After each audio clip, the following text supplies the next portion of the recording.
तो क्या चल रहा है आजकल?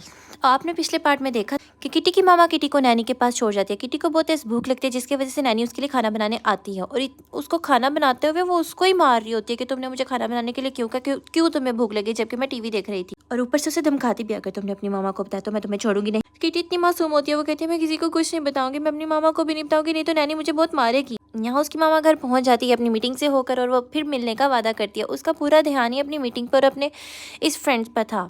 उसे तो पता ही नहीं था किटी के साथ क्या हो रहा है। किटी बहुत ज़्यादा रो रही थी। उसकी मामा ने पूछा क्या हुआ बेटा, तुम्हें क्या हुआ, लेकिन उसने कुछ नहीं बताया, बस वो रोती जा रही थी क्योंकि नैनी ने उसे बहुत ज़्यादा धमकाया हुआ था कि मैं तुम्हें छोड़ूंगी नहीं अगर तुमने अपनी मामा को बताया तो। इसलिए वो अपनी मामा को कुछ नहीं बताना चाहती थी क्योंकि वो बच्ची थी और उसे लगता था कि नैनी उसे मार देगी। बच्चों, अगर आपको कोई तंग करे तो आप अपनी मामा को ज़रूर बताना, इस तरह तो अपनी मामा को पता ही नहीं चलेगा कि आपके साथ क्या हो रहा है। और अगर आप अपने बड़ों को सब कुछ बता दोगे तो कोई आपका कुछ भी नहीं बिगाड़ सकता।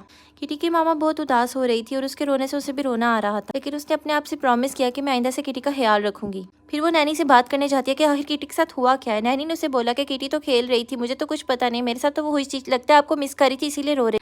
उसकी मामा नैनी की बातों में आ गई और उन्होंने समझा कि शायद मेरी बेटी मुझे मिस कर रही थी। तो इसी के साथ दोस्तों, अगर आप अगला पार्ट देखना चाहते हैं तो ज़रूर बताएं।